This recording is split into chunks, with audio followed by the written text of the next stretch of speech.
Salut les pros, Nicolas Kogan, mon business coach. Bienvenue dans cette nouvelle vidéo. Je vous rappelle le concept.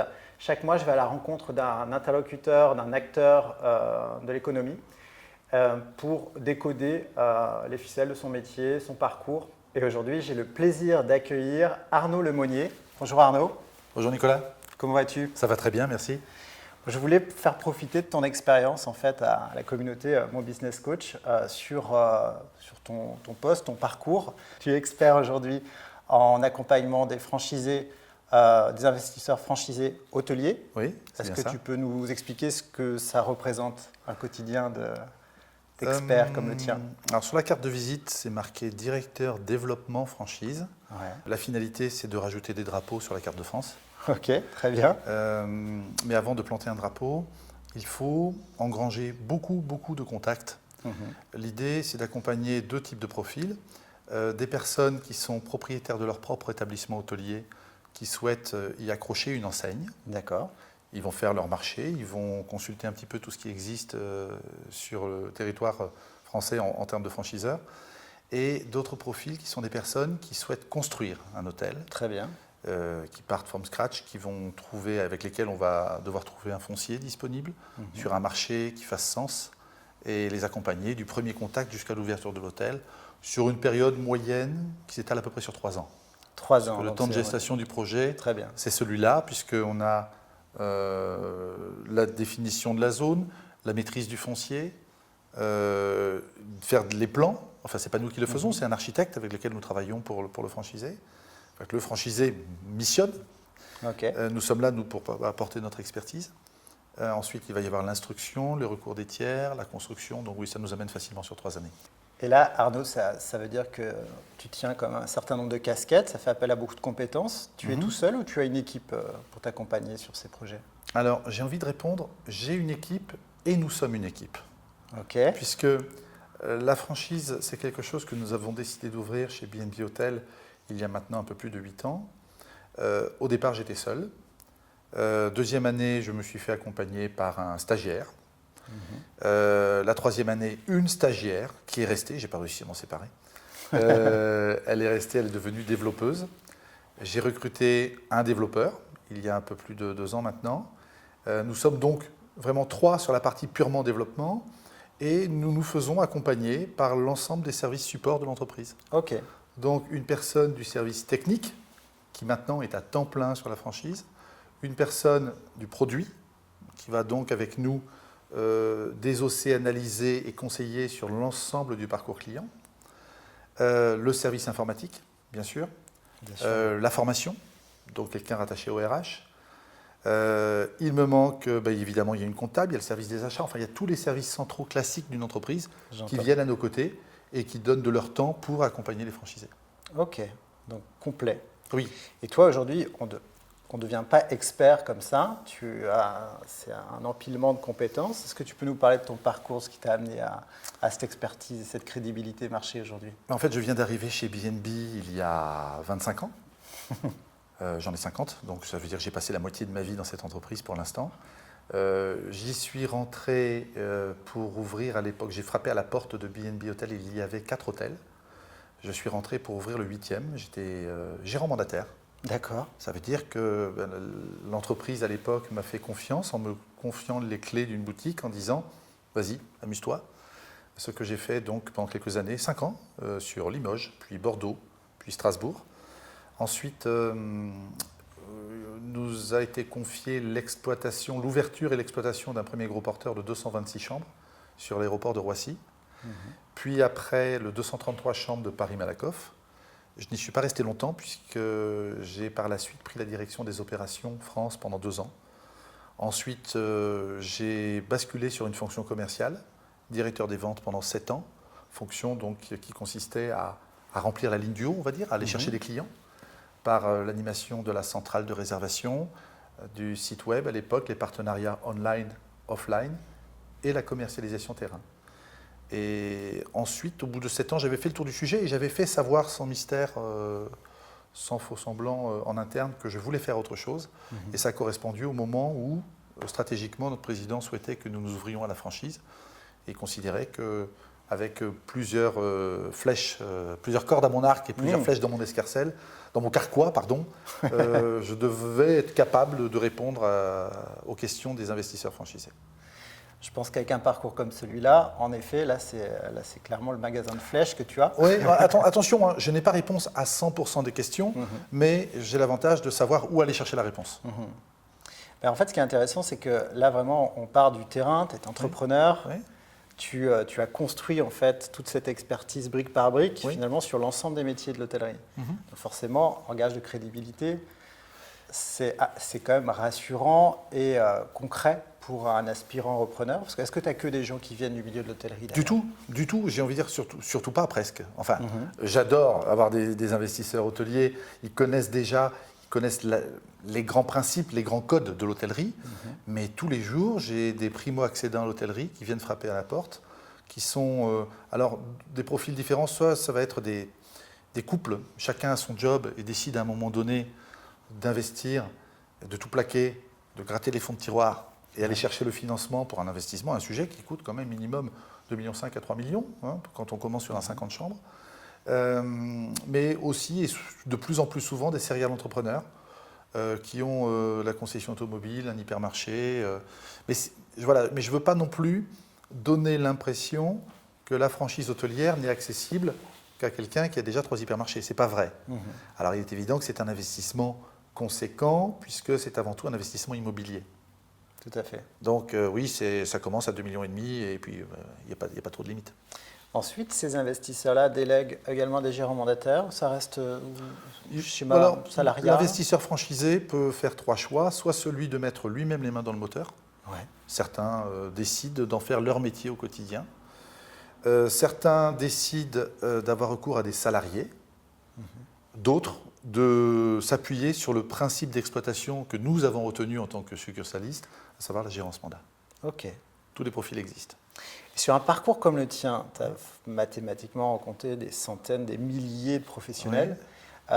Est-ce qu'on peut dire que tu t'es constitué un réseau aujourd'hui? Alors, je dirais que c'est le premier atout de ma fonction. Si demain, je devais aller frapper à une autre porte, je regarde le nombre de contacts dans mes contacts Google. Ouais. Je crois qu'au dernier comptage, je dois être à 6234. D'accord. Alors, il y en a certains, évidemment, qui sont avec lesquels j'ai plus de relations, mais dans toutes les villes, je vais avoir des contacts hôteliers. Et d'ailleurs, je prends l'exemple, ce matin, je faisais une intervention devant des étudiants à l'UBO de Quimper, et on avait un petit peu de temps à la fin, donc j'ai entrepris de demander à chacun et chacune ce qui les avait conduits à suivre cette formation de master en tourisme, et pour savoir quelle était leur envie demain, leur envie ou leur projet, pour ceux qui étaient le plus avancés. Et j'ai dû distribuer 5 ou 6 cartes de visite à des étudiants qui, l'une me disait « je reprends l'entreprise familiale, dans telle ville, on a un camping et du foncier disponible, hop, hop, hop, tiens, ma carte ». Une autre me disait « j'envisage de monter une solution d'hébergement alternatif, type cabane dans les arbres ». Je lui ai donné mon contact en lui disant que j'allais la mettre en relation avec quelqu'un qui fait ce métier-là. Ça ne va rien me rapporter dans l'instant.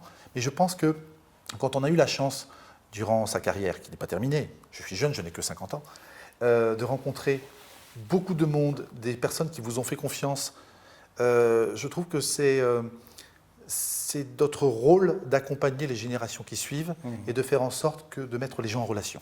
Voilà. Et on oublie rarement ceux qui nous invitent à la fête. Donc, même si l'intention première, c'est pas nécessairement… C'est pas de faire du business. De faire du business. Pas dans l'instant. On cultive comme ça un réseau, un parc client pour devenir une opportunité aussi pour les autres. Absolument. Sans forcément attendre en retour. Oui, complètement. C'est très important ce que dit Arnaud là. En fait, j'ai été élevé un peu dans le culte de travailler son réseau. Il y a quelques années en arrière, ça devait faire une dizaine d'années, j'ai rejoint un réseau qui s'appelle les DCF, les dirigeants commerciaux de France. Je comptais t'en parler. J'en ai été membre, j'en ai pris la présidence pas très longtemps puisque l'évolution de mes fonctions a fait que j'ai dû lâcher. Mais nous avions à cœur à l'époque de transmettre la passion du métier et chaque rassemblement national des DCF était animé sous une grande thématique. J'ai souvenir de l'un des événements, c'était peut-être celui de Nantes, La Baule, je ne sais plus où c'était exactement, ou Clermont-Ferrand, au cours duquel le leitmotiv était je crois que c'est bouge ton réseau. Bouge ton Super. réseau. On disait bien à tous les étudiants d'écoles de commerce, de NRC, MUC, etc., sans réseau, vous ne ferez pas grand-chose. Certains vont dire oui, c'est du piston. Bah, on donne le nom qu'on veut. Mais le fait de faire savoir, ça permet de savoir, ça permet de partager et ça permet d'enrichir. Je ne sais pas qui a dit, le savoir est la seule ressource qui augmente quand on la partage. Exact. Donc le fait de donner le contact à quelqu'un ne va pas me rendre plus pauvre, je ne vais pas me déshabiller, je vais juste faire bénéficier quelqu'un. On est bien d'accord. Qui sort s'en sort. C'est une autre expression moi, que j'aime Ouais. beaucoup par rapport à ça, Ouais. par rapport à la notion de réseau. D'ailleurs, si tu avais un conseil à donner à un jeune entrepreneur, alors je sais que tu rencontres des entrepreneurs tous les jours, si tu avais un conseil sur la notion de réseau ou sur la notion d'entrepreneuriat à donner, ça serait laquelle? Pas simple, hein, mais... Alors, un jeune entrepreneur va avoir un défaut, c'est qu'il va être à 200% dans son métier, si tant est qu'il soit possible d'être à 200% dans son... Parce que c'est l'investissement de sa vie, souvent, et il n'a pas le droit de se planter. On a besoin parfois d'avoir quelqu'un qui dit « Hey, lève la tête, sors le nez un petit peu de l'eau et regarde ce qui se passe et prends du temps. » Je sais que ce n'est pas facile et je sais de quoi je parle puisque j'ai vécu l'expérience il y a quelques mois où j'ai demandé à me faire accompagner pour prendre un petit peu de recul. Il faut garder du temps, des parenthèses, des bulles, pour respirer. Un jour, il y a des années de ça, pratiquement tous les ans, on organisait des conventions au sein de l'entreprise et chacun prend la parole. Et notre DRH assistait à la répétition. Et au moment où je suis descendu de scène, elle est venue, elle m'a dit « Arnaud, juste un conseil. Respire. » Et je l'ai gardé. Et c'est vrai, quand on prend la parole, il faut apprendre à poser sa voix, à respirer. Mais j'ai envie de dire, quand on est entrepreneur, il faut aussi garder du temps pour respirer, c'est-à-dire se poser, prendre un peu de recul. Il y a un proverbe brésilien qui dit « c'est pas le poisson qui a découvert l'eau ». C'est-à-dire, à force d'être dans un environnement, il y a des choses qu'on ne voit plus. Exact. Et donc, le rôle, par exemple, d'un animateur de réseau, d'un directeur des opérations, c'est de passer de temps en temps et dire « attends, on va appuyer sur pause, on va prendre du recul, on va regarder ». L'entrepreneur, alors, il ne peut pas facilement le faire lui-même seul, mais le fait de rejoindre un réseau, quel qu'il soit, j'entends pour beaucoup ces dernières années de parler de BNI ou autre, c'est de se poser le matin, genre mode petit déjeuner, 7h30, 8h, pendant 1 heure, être dans une bulle avec d'autres personnes qui sont aussi seules individuellement, mais avec lesquelles on va partager des problématiques. Voilà, le conseil que je donnerais, c'est celui-là. C'est de ne pas mettre toute son énergie à 100% dans son entreprise. Oui, il faut le faire, mais se garder des parenthèses. Important pour prendre de la hauteur, voir qu'en fait on n'est pas seul dans l'entrepreneuriat, on se partage tous sensiblement les mêmes micro-maladies, beaucoup sont juvéniles, sont assez simples à soigner. Alors c'est vrai que en tant que directeur des opérations, directeur régional, animateur de réseau comme tu évoquais, on a souvent la chance d'avoir un échantillon où on voit finalement soit ses carences, soit ses points forts, soit des gens se brûler tout simplement parce qu'ils n'ont pas eu l'hygiène de fonctionnement que cite Arnaud là. Et ça, je pense que c'est un bon conseil à prendre en considération. Super. Donc là, on a évoqué la partie DCF.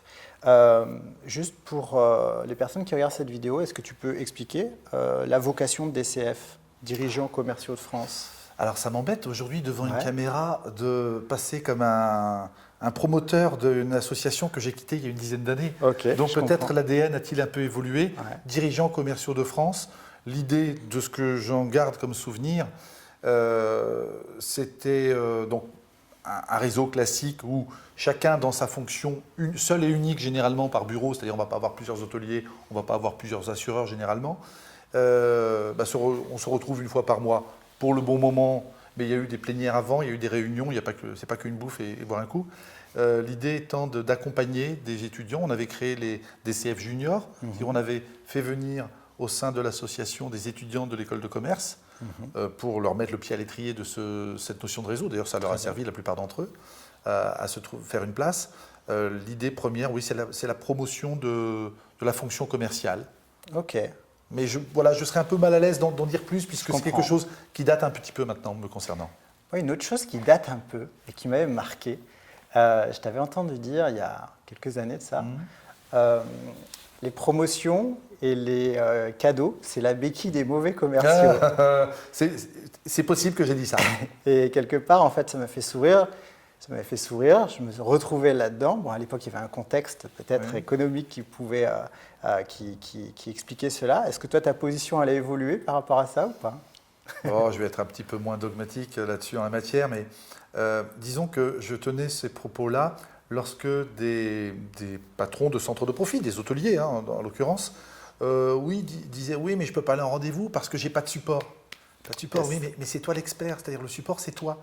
Et d'ailleurs, ma position me concernant n'a pas évolué parce que j'ai acquis une certaine expertise. Alors l'expérience déjà d'avoir des belles plaquettes en papier glacé que je glisse dans mon sac, dans mon cartable, et au bout de 2 semaines, elles sont plus présentables.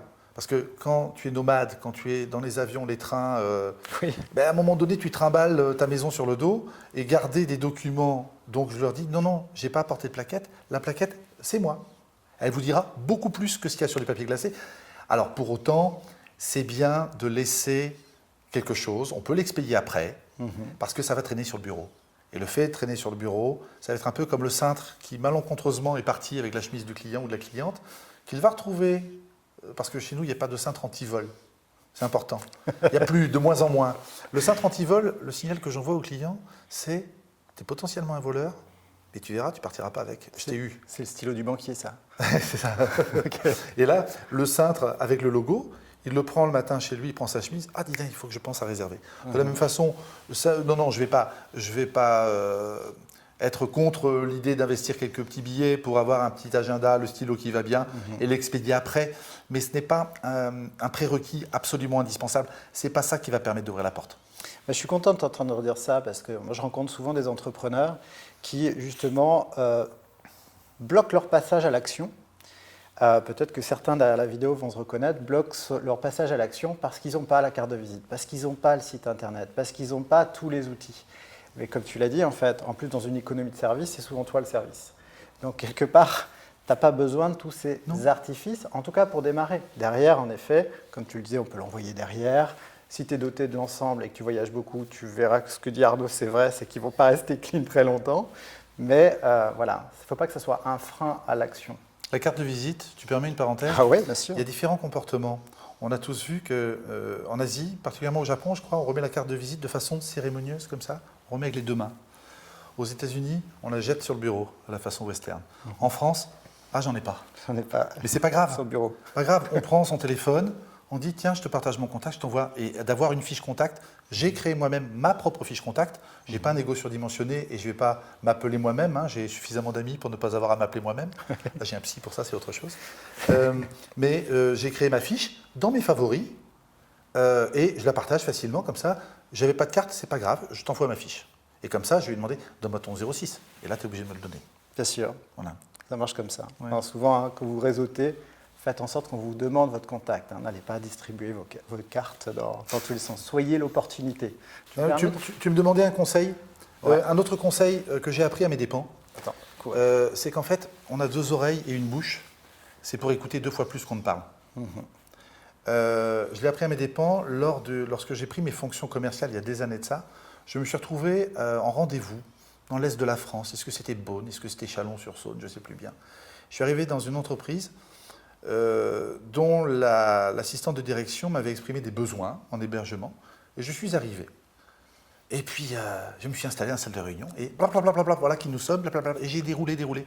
Et au bout de 20 minutes, elle me dit d'accord, et nous, ça vous intéresse de savoir ce qu'on fait? Et là, je me suis pris, pas la claque de ma vie, parce que j'ai eu la chance de me prendre des claques sur plein d'autres aspects.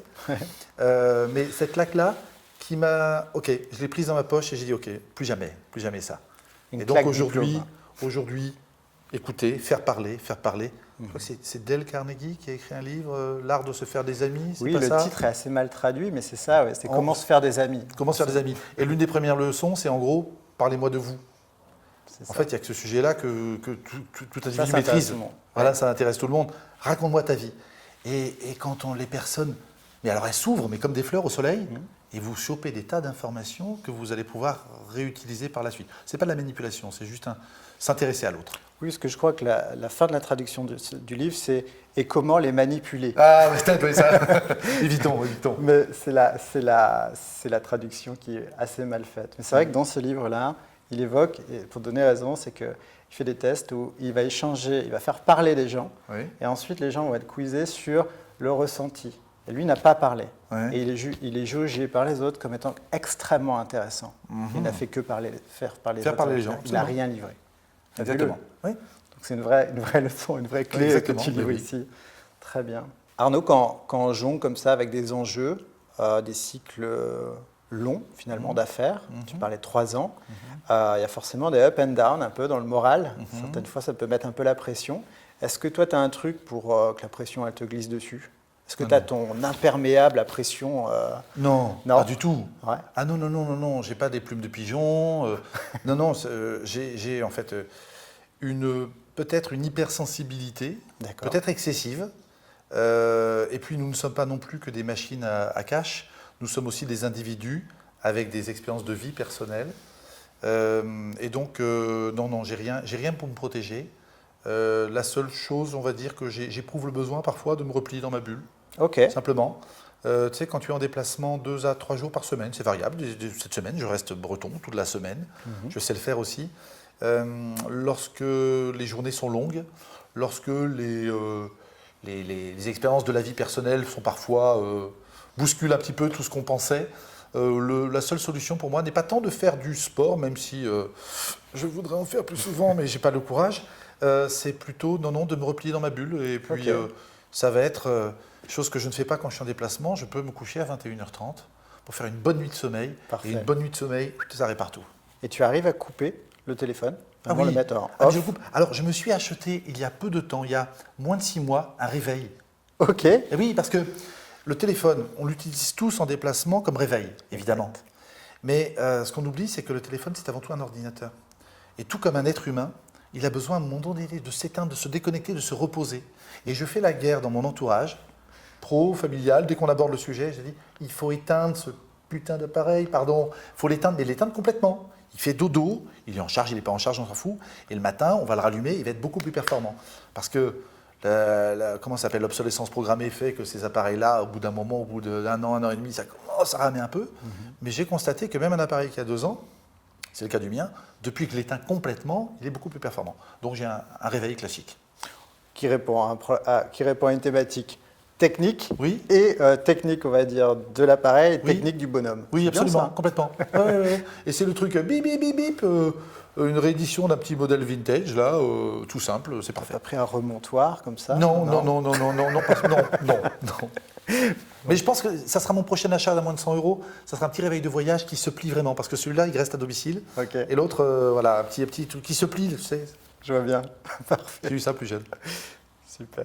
En tout cas, je sais que ton temps est précieux, Arnaud. Merci pour le temps accordé. Je t'en prie, c'était un plaisir. Et puis, je te dis à bientôt. Avec plaisir. Merci. Au revoir, Nicolas. Salut. Au revoir.